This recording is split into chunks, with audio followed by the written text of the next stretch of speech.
জনাব তারেক জিয়া অনেকদিন পরে দেশে আসছেন, 17 বছর পরে দেশে আসছেন, আর ইনকাম নিয়ে কিন্তু কোনো আলোচনা নেই। এই ঋণ খেলাপিদেরকে জনগণ অবশ্যই বর্জন করতে হবে। মেঘনা গ্রুপের আপনার 71 টিভির মালিককে আমরা দেখলাম যে কত স্মিত হাস্য নিয়ে একদম বুকে জড়িয়ে ধরতে, আমরা টি শার্ট কোন জায়গা থেকে কিনি, কয় টাকা টি শার্ট কেনার টাকা পাইছি কই, খাওয়ার টাকা পাইছি কই, রিক্সায় ওঠার টাকা পাইছি কই, গাড়িতে ওঠার টাকা পাইছি কই, প্রত্যেকটা জিনিসকে যেভাবে প্রশ্নের মধ্যে নিয়ে এসেছে এবং মিডিয়াতে এগুলো নিয়ে কেউ রেস্টুরেন্টে খাইছে, সেটা নিয়ে ঘন্টার পর ঘন্টা টক শো হয়েছে। জনাব তারেক জিয়া অনেকদিন পরে দেশে আসছেন, 17 বছর পরে দেশে আসছেন, তার ইনকাম নিয়ে কিন্তু কোনো আলোচনা নেই। এতদিন পরে উনি এসে আপনার উনার অর্থ কিভাবে সংস্থান হচ্ছে, উনার জীবন নির্বাহ কিভাবে হচ্ছে, উনি কিভাবে এত বড় শোডাউন দিচ্ছেন, উনার নিরাপত্তার যে অর্থ সেটা কোন জায়গা থেকে সংগ্রহ করা হচ্ছে, এই বিষয়গুলো কিন্তু নিয়ে কেউ প্রশ্ন করছে না। একজনও না, আপনি একটা ব্যক্তিকেও আপনি দেখবেন না সেগুলো নিয়ে প্রশ্ন করতে। আমার মনে আছে সেটা অগাস্টের শেষের দিকে খুব সম্ভবত আমাদেরকে নিরাপত্তা দেওয়ার জন্য পুলিশ দেওয়া হয়েছিল 2 জন বা 3 জন করে, সেটা ঢাকার বাহিরে। তো একটা প্রোগ্রামে কোন একটা জায়গায়, তখন এই টকশোজীবীদের আমরা দেখেছি যে আপনার কি পরিমাণ উৎসাহ প্রকাশ করতে, যে রাষ্ট্রীয় অর্থ খরচ করে এভাবে নিরাপত্তা দেওয়া বা এই অর্থ কেন সরকার বহন করবে।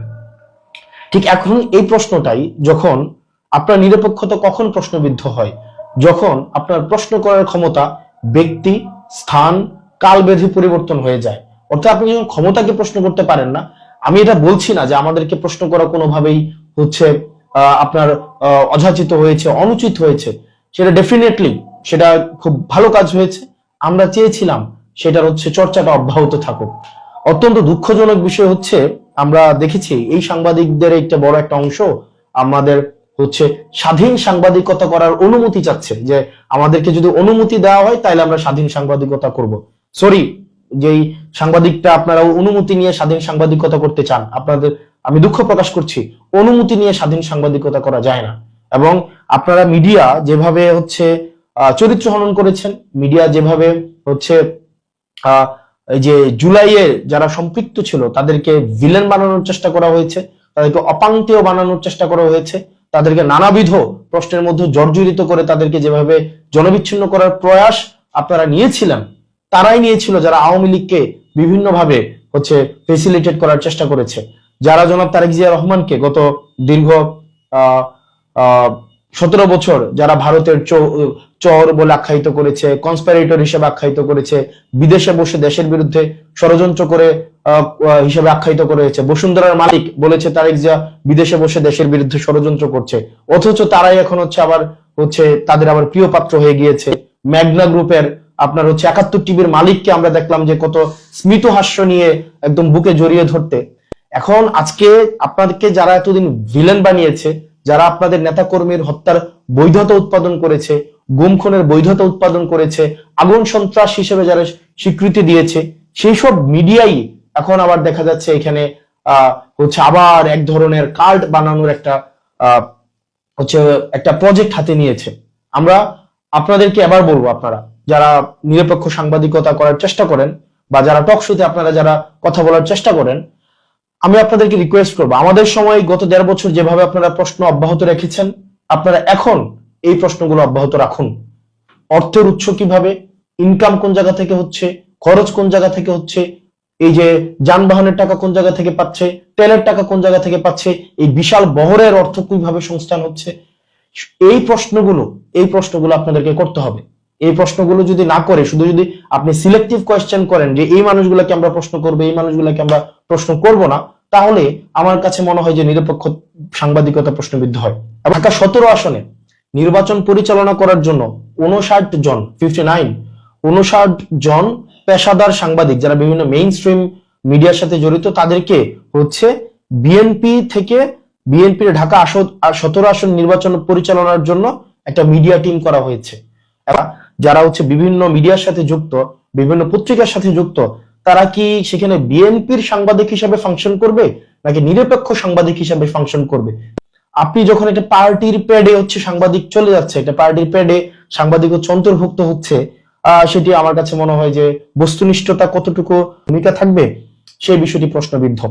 সাংবাদিকরা একটা যে কোনো একটা রাজনৈতিক দলের পেডে নির্বাচনী পরিচালনার জন্য সেখানে সম্পৃক্ত হয়, এটা সাংবাদিকদের জন্য একটা খুবই দৃষ্টান্তমূলক একটা হচ্ছে উদাহরণ হিসেবে তৈরি হয়ে থাকবে। তারা কি বিএনপির পাস নিয়ে আপনারা নির্বাচন পরিচালনার আপনারা অবজার্ভ করবেন, নাকি হচ্ছে আপনারা ইলেকশন কমিশন থেকে আপনারা পাস নেবেন? এই বিষয়টা হচ্ছে আমাদের ক্লিয়ার হওয়া উচিত। এটা আমাদের জানার আমাদের অধিকার আছে। পরবর্তীতে গত মানে এক সপ্তাহ ধরে যে বিষয়টি হচ্ছে আলোচিত হচ্ছে সেটা হচ্ছে ঋণ খেলাপি এবং হচ্ছে দ্বৈত নাগরিকদের মনোনয়ন দেওয়া সম্পর্কিত। আমরা দেখেছি হরে ধরে ঋণ খেলাপিদেরকে, যেমন আসলাম চৌধুরী, উনি প্রায় 2100 কোটি টাকা 1700 কোটি টাকা ওনার ঋণ খেলাপি আছে। তারপরে হচ্ছে আব্দুল আওয়াল মিন্টু, উনার ঋণ খেলাপি আছে। বিভিন্ন জনের এরকম ঋণ খেলাপি আছে। আমার আসনের একজনের ঋণ খেলাপি আছে। একটা ব্যাংকে আছে প্রায় 88 কোটি টাকা, 88 কোটি 56 লাখ টাকা। আরেকটা ব্যাংকে আছে 39 কোটি টাকা। সব মিলিয়ে প্রায় 120 কোটি টাকা প্লাস ঋণ খেলাপি আছে। তো এই ঋণ খেলাপিদেরকে নিয়ে আসলে আপনারা কি চিন্তা করছেন? অর্থাৎ দেখেন, আপনি যখন ঋণ খেলাপিদেরকে আপনি সংসদে ঢুকাচ্ছেন, ঋণ খেলাপিদেরকে আপনি সংসদে অ্যাক্সেস দিচ্ছেন, দেখেন এখানে মানে কোনো আপনার আমাদের যেই ফেসিবাদ বিরোধী রাজনৈতিক যেই দলগুলো রয়েছে, প্রত্যেকটা রাজনৈতিক দলের একাধিক প্রার্থী রয়েছে, একাধিক প্রার্থী রয়েছে প্রত্যেকটা আসনে।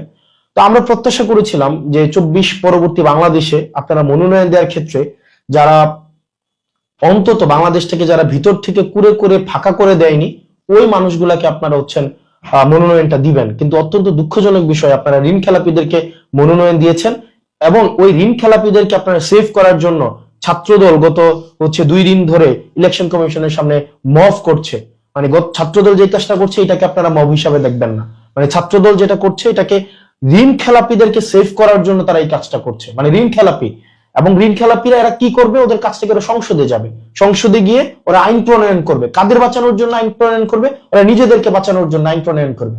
অর্থাৎ ব্যাপারটা হয়ে গিয়েছে এমন যে আমরা শিয়ালকে মুরগির নিরাপত্তার দায়িত্ব দিচ্ছি, মানে যিনি চুরি করছেন তাকে আবার আমরা হচ্ছে দায়িত্ব দিচ্ছি যেন চোর ধরে।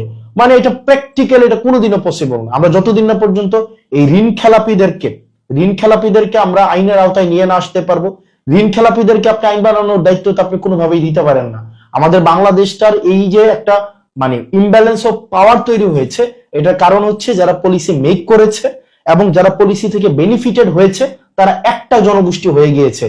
পাওয়ার এবং হচ্ছে এখানে বিউরোক্রেসি, তারপর হচ্ছে বিজনেসম্যান এবং আইন প্রণেতা যখন একসাথে হয়ে গিয়েছে, তখন এখান থেকে হচ্ছে ফেসিবাদের হচ্ছে এখান থেকেই উৎপত্তি শুরু হয়েছে।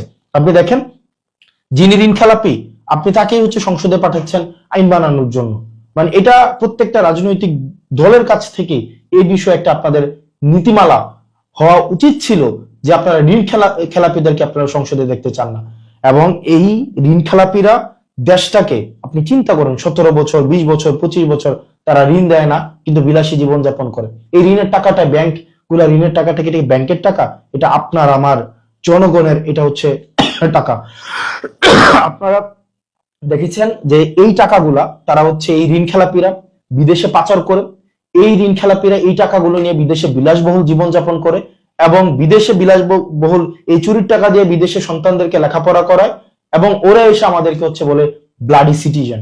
মানে টাকা দেশ থেকে চুরি করবে, আবার হচ্ছে আমাদেরকে বলবে ব্লাডি সিটিজেন। মানে চুরি তো চুরি, তার উপরে আবার হচ্ছে সিনাজুরি। আপনার এই ঋণ খেলাপিদেরকে যদি আবার আপনারা প্রতিরোধ না করতে পারেন, এই ঋণ খেলাপিদেরকে যদি আবার আপনারা সংসদে ঢুকার হচ্ছে আপনি সুযোগ করে দেন, পথ তৈরি করে দেন, বাংলাদেশ আবার পশ্চাৎপদে একটা যাত্রা শুরু করবে এবং এই ঋণ খেলাপিদেরকে আমাদেরকে হচ্ছে দমন করতে হবে। আপনি যারা জনগণ থেকে ঋণ নিয়ে সেই ঋণের টাকা পরিশোধ করে না, যারা একটা নির্বাচনকে স্রেফ তাদের ঋণ পরিশোধ করার উপরটা উপলক্ষ হিসেবে নেয়, এই ধরনের জনপ্রতিনিধি আমরা বাংলাদেশে দেখতে চাই না। প্রত্যেকটা ঋণ খেলাপি যারা জনগণের থেকে টাকা নিয়ে এই টাকাটা ব্যাংকে কখনোই ফেরত দেননি। আপনারা হচ্ছেন ক্লাসিফাইড লোন হয়েছে আপনাদের, রিটার্ন অফ লোন হয়েছে আপনাদের জনগণের সামনে আপনাদের প্রতিনিধি হওয়ার কোন ধরনের যোগ্যতা আপনাদের নাই। মানে ইটস ভেরি সিম্পল ইকুয়েশন। আপনি টাকাই দিচ্ছেন না, আপনি জনগণের টাকা মেরে দিচ্ছেন, আবার আপনি সংসদে যাবেন জনসেবা করতে, মানে এটা বাই কনফ্লিক্ট অফ ইন্টারেস্ট। একটা লোকের যখন 150 কোটি টাকা ঋণ থাকে, 1500 কোটি টাকা ঋণ থাকে, সে যখন আইন প্রণয়ন করতে যাবেন, সে কখনোই ঋণ খেলাপিদের প্রতি স্ট্রিক্ট সে কখনোই আইন প্রণয়ন করবে না। Never, never. আপনি লিখে রাখেন, এই ঋণ খেলাপিরা কখনোই ঋণ খেলাপিদের ধরার জন্য কখনোই স্ট্রিক্ট কোন আইন প্রণয়ন কখনোই করবে না, কোনো অর্থনৈতিক পরিকল্পনাই নিবে না, যাতে করে ঋণ খেলাপিরা তাদের ঋণ যথাযথভাবে পরিশোধ করতে পারে। এই ঋণ খেলাপিদেরকে জনগণ অবশ্যই বর্জন করতে হবে। এবং এই ঋণ খেলাপিদেরকে নিয়ে যখন কথা বললো, দ্বৈত নাগরিকদেরকে নিয়ে যখন কথা বললো, আমার সহযোদ্ধা আসিফ মাহমুদকে বিভিন্নভাবে অনলাইনে হেনস্থা করা হচ্ছে, আপনার বিভিন্নভাবে বিভিন্ন রাজনৈতিক দল থেকে হেনস্থা করা হচ্ছে।